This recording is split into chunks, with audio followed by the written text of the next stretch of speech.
ಇನ್ನು ಬೆಂಗಳೂರಿನ ಇಂದಿರಾ ಗಾಂಧಿ ಆಸ್ಪತ್ರೆಯಲ್ಲಿ ಕೋವಿಡ್ ಅನ್ನು ಎದುರಿಸೋದಕ್ಕೆ ಯಾವ ರೀತಿ ಸಿದ್ಧತೆಗಳಾಗಿದೆ ನೋಡೋಣ ಬನ್ನಿ. ಭೀತಿ ಎದುರಾಗಿದೆ. ನೆರೆ ರಾಜ್ಯ ಕೇರಳದಲ್ಲಿ ಕೋವಿಡ್ ಕೇಸ್ಗಳ ಸಂಖ್ಯೆ ಹೆಚ್ಚಾಗ್ತಾ ಇದೆ. ಈ ನಿಟ್ಟಿನಲ್ಲಿ ನಮ್ಮ ರಾಜ್ಯದಲ್ಲೂ ಕೂಡ ಆರೋಗ್ಯ ಇಲಾಖೆ ಅಲರ್ಟ್ ಆಗಿದ್ದು ಆಸ್ಪತ್ರೆಗಳಲ್ಲಿ ಮಾಕ್ ಡ್ರಿಲ್ ಮಾಡಲು ಆರೋಗ್ಯ ಸಚಿವರು ಸೂಚನೆ ಕೊಟ್ಟಿದ್ದಾರೆ. ಆರೋಗ್ಯ ಸಚಿವರ ಸೂಚನೆ ಮೇರೆಗೆ ಈಗ ರಾಜೀವ್ ಗಾಂಧಿ ಆಸ್ಪತ್ರೆಯಲ್ಲಿ ನಿರ್ದೇಶಕ ನಾಗರಾಜ್ ಸರ್ ಅವರು ಮಾಕ್ ಡ್ರಿಲ್ಲನ್ನು ಮಾಡ್ತಾ ಇದ್ದಾರೆ. ಈಗಾಗಲೇ ಕೋವಿಡ್ಗೆ ಮೀಸಲಿರುವಂಥ ಬೆಡ್ಗಳನ್ನು ಪರಿಶೀಲನೆ ಮಾಡ್ತಾ ಇದ್ದಾರೆ. ತಾವು ಗಮನಿಸಬಹುದಾಗಿದೆ, ಇದು ರಾಜೀವ್ ಗಾಂಧಿ ಆಸ್ಪತ್ರೆಯಲ್ಲಿ ಇರ್ತಕ್ಕಂಥ ಬೆಡ್ಗಳು. ಸುಮಾರು 171 ಬೆಡ್ಗಳನ್ನು ಕೋವಿಡ್ಗೆ ಅಂತೇಳಿ ಮೀಸಲಿಡಲಾಗಿದೆ. ಅದರಲ್ಲಿ 20 ICU ಬೆಡ್ಗಳು, 26 HDU ಬೆಡ್ಗಳು, ಜೊತೆಗೆ ಆಕ್ಸಿಜನ್ ಬೆಡ್ಗಳನ್ನು ಕೂಡ ಇದ್ದಾವೆ. ಟ್ರಯಾಜ್ ಸೆಂಟ್ರ್ ಕೂಡ ಇರುವಂಥದ್ದು. ಈಗಾಗಲೇ ನಾಗರಾಜ್ ಸರು ಇವರು ರಾಜೀವ್ ಗಾಂಧಿ ಆಸ್ಪತ್ರೆ ನಿರ್ದೇಶಕರು ಎಲ್ಲವನ್ನು ಕೂಡ ಪರಿಶೀಲನೆಯನ್ನು ಮಾಡ್ತಾ ಇದ್ದಾರೆ. ಬೆಡ್ಗಳನ್ನು ಕೂಡ ನೋಡ್ತಾ ಇರುವಂಥದ್ದು. ಅಂದರೆ ಮಾಕ್ ಡ್ರಿಲ್ ಅಂದರೆ ಬೆಡ್ಗಳು ಮೀಸಲಿಡುವಂಥದ್ದು, ಬೆಡ್ಗಳ ವ್ಯವಸ್ಥೆ ಆಗಿದೆಯಾ, ಆಕ್ಸಿಜನ್ ವ್ಯವಸ್ಥೆ ಆಗಿದೆಯಾ, ಜೊತೆಗೆ ವೆಂಟಿಲೇಟರ್ ಕರೆಕ್ಟ್ ಆಗಿದೆಯಾ, ಮತ್ತು ಆಕ್ಸಿಜನ್ ಬೆಡ್ಗಳಿಗೆ ಬೇಕಾದಂಥ ಪೂರೈಕೆ ಸಲಕರಣೆಗಳೆಲ್ಲವೂ ಕೂಡ ಇದೆಯಾ, ICU ಬೆಡ್ಡು ಸಿದ್ಧತೆ ಆಗಿದೆ ಅಂತೇಳಿ ಚೆಕ್ ಮಾಡ್ತಾ ಇದ್ದಾರೆ. ಈಗಾಗಲೇ ರಾಜೀವ್ ಗಾಂಧಿ ಆಸ್ಪತ್ರೆಯಲ್ಲಿ ಸುಮಾರು 171 ಬೆಡ್ಗಳನ್ನು ಮೀಸಲಿಟ್ಟಿದೆ ಅಂತ ಹೇಳ್ತಾ ಇದೆ. ಇದು ವಾರ್ಡ್ ಬೆಡ್, ಇದು ಆಕ್ಸಿಜನ್ ಬೆಡ್ ಇದು.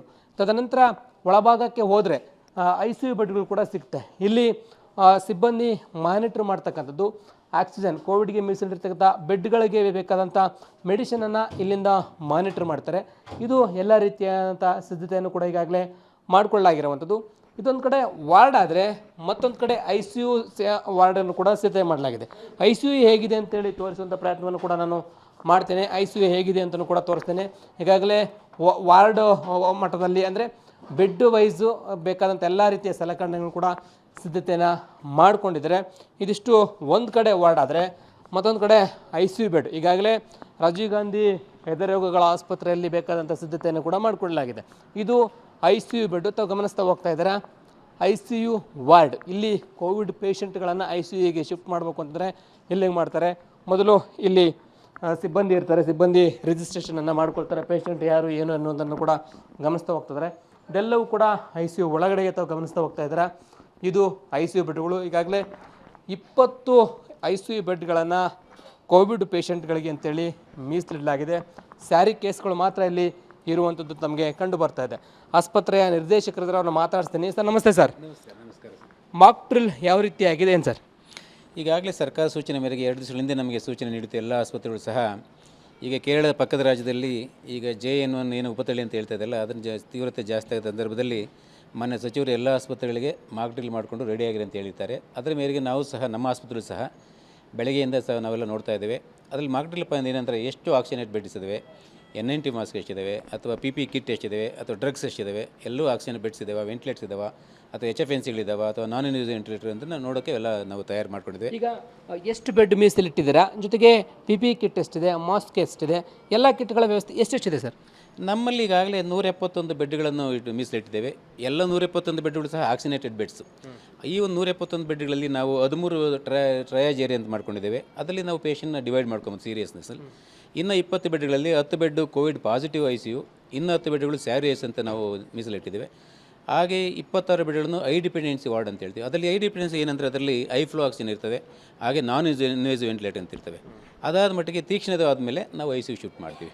ಹಾಗೆ ಒಟ್ಟಿಗೆ ನಮ್ಮಲ್ಲಿ 171 ಬೆಡ್ಗಳ ಆಕ್ಸಿಜನೇಟೆಡ್ ಬೆಡ್ ಇದೆ. ಒಟ್ಟಿಗೆ PP ಕಿಟ್ಗಳ ವ್ಯವಸ್ಥೆ ಆಗಿದೆ. PP ಕಿಟ್ಗಳ ವ್ಯವಸ್ಥೆ ಆಗಿದೆ. ಯಾಕಂದರೆ ನಾವು ಆಗಲೇ 3 ವೇವ್ ನೋಡಿದ್ದೀವಿ. ಸರ್ಕಾರ ಈ ಆಸ್ಪತ್ರೆಯನ್ನು ಒಂದು ನೋಡಲ್ ಸೆಂಟರ್ ಆಗಿ ಮಾಡಿತ್ತು. ಹಾಗಾಗಿ ನಮ್ಮಲ್ಲಿ ಎಲ್ಲ ಸಹ ವೈದ್ಯರು, ಸಿಬ್ಬಂದಿರು ಸಹ ಇದ್ರ ಬಗ್ಗೆ ಯಾವ ಥರ ಮ್ಯಾನೇಜ್ ಮಾಡೋಕ್ಕಂತ ಆಗಲಿ ಎಲ್ರಿಗೂ ಐಡಿಯಾ ಇದೆ. ಹಾಗಾಗಿ PP ಕಿಟ್ ಆಗಲಿ, N90 ಮಾಸ್ಕಲ್ಲಿ ನಾವು ಎಲ್ಲ ರೆಡಿಯಾಗಿ ನಾವು ಆಗಲೇ ಬ್ಯಾಚ್ ಮಾಡಿದ್ದೀವಿ.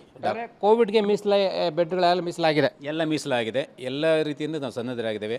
ಎಲ್ಲ ಡ್ರಗ್ಸ್ ಆಗಲಿ, ಎಮರ್ಜೆನ್ಸಿ ಡ್ರಗ್ಸ್ ಆಗಲಿ, ಇನ್ಕ್ಲೂಡಿಂಗ್ ರೆಮ್ಡೆಸಿವಿರ್ ಇಂಜೆಕ್ಷನ್, ಅದೂ ಸಹ ನಮ್ಮಲ್ಲಿ ಸ್ಟಾಕ್ ಇದೆ. ಇಂಜೆಕ್ಷನ್ ಕೊರತೆ ಅಥವಾ ಔಷಧಿ ಕೊರತೆ ಈ ಬಾರಿ ಏನಿಲ್ಲ? ಈ ಥರ ಈ ಬಾರಿ ಏನಿಲ್ಲ. ನಮ್ಗೆ ಯಾವ ಬಾರಿಯೂ ಸಹ ಕೊರತೆ ಆಗಿಲ್ಲ. ಆಕ್ಸಿಜನೇಟರ್ ಯಾಕಂದ್ರೆ ನಮ್ಮಲ್ಲಿ 3 ಟ್ಯಾಂಕ್ ಇದೆ, ಆಗ ಲಿಕ್ವಿಡ್ ಟ್ಯಾಂಕ್ ಇದೆ. ಹಾಗಾಗಿ ಯಾವುದೇ ರೀತಿ ಬಂದಿಲ್ಲ. ನಾವು ಇದ್ರ ನಿಮ್ಮ ಮೂಲಕ ಹೇಳೋದಂದರೆ ಜನಗಳು ಯಾವುದೂ ಗಾಬರಿ ಆಗಬೇಕಾಗಿಲ್ಲ. ಏನಂದರೆ ಇದೊಂದು ಕೋವಿಡ್ 3rd ವೇವ್ ಥರ ಒಂದು ಒಮಿಕ್ರಾನ್ ಉಪತಳಿ. ಏನಂದರೆ ಮುಂಜಾಗ್ರತೆ ಯೂಸ್ ಮಾಡಬೇಕು, ಕಾಫಿ ವೇಟ್ ಮಾಡಬೇಕು, ಸೋಷಿಯಲ್ ಡಿಸ್ಟೆನ್ಸಿಂಗು, ಮಾಸ್ಕಿಂಗು ಇವೆಲ್ಲ ಅದು ಗೊತ್ತೇ ಇರುತ್ತಲ್ಲ. ಇದನ್ನು ಜನ ಪಾಲನೆ ಮಾಡಿದ್ರೆ ಸಾಕು. ನಾಳೆ ಟ್ಯಾಕ್ ಮೀಟಿಂಗಿಂದ ಅಂದರೆ ಟೆಕ್ನಿಕಲ್ ಅಡ್ವೈಸ್ ಮೀಟಿಂಗ್. ಓಕೆ, ಇದು ಆಸ್ಪತ್ರೆ ನಿರ್ದೇಶಕ ನಾಗರಾಜ್ ಸರ್ ಹೇಳ್ತಾ ಇರ್ತಕ್ಕಂಥ. ಈಗಾಗಲೇ ಮೀಸಲನ್ನು ಬೆಡ್ಗಳನ್ನು ಕೂಡ ಮೀಸಲಿಡಲಾಗಿದೆ. ಇವರೆಲ್ಲರೂ ಕೂಡ ಸ್ಯಾರಿ ಕೇಸ್ಗಳು, ಇವರನ್ನು ಇಲ್ಲಿಗೂ ಕೂಡ ಶಿಫ್ಟ್ ಮಾಡುವ ಸಾಧ್ಯತೆ ಇದೆ. ಒಟ್ಟು 171 ಬೆಡ್ಗಳನ್ನು ಈಗಾಗಲೇ ಮೀಸಲಿಟ್ಟಿರುವಂಥದ್ದು. ಒಟ್ಟಾರೆ ಕೋವಿಡ್ ಭೀತಿ ಹಿನ್ನೆಲೆಯಲ್ಲಿ ರಾಜೀವ್ ಗಾಂಧಿ ಎದೆರೋಗಗಳ ಆಸ್ಪತ್ರೆಯಲ್ಲಿ ಈಗಾಗಲೇ 171 ಬೆಡ್ಗಳನ್ನು ಕೋವಿಡ್ಗೆ ಅಂತೇಳಿ ಮೀಸಲಿಡಲಾಗಿದೆ. ಆಕ್ಸಿಜನ್ನು, ವೆಂಟಿಲೇಟ್ರು, PPE ಕಿಟ್ ಅಂತೇಳಿ ಎಲ್ಲ ರೀತಿಯಾದಂಥ ಸಿದ್ಧತೆಯನ್ನು ಕೂಡ ಈಗ ಮಾಡಿಕೊಂಡಿರುವಂಥದ್ದು. ಕ್ಯಾಮ್ರಾ ಪರ್ಸನ್ ಲೋಕೇಶ್ ಜೊತೆ ಲೋಕೇಶ್ ಕೋಡಗದಲ್ಲ, ಪಬ್ಲಿಕ್ ಟಿವಿ, ಬೆಂಗಳೂರು.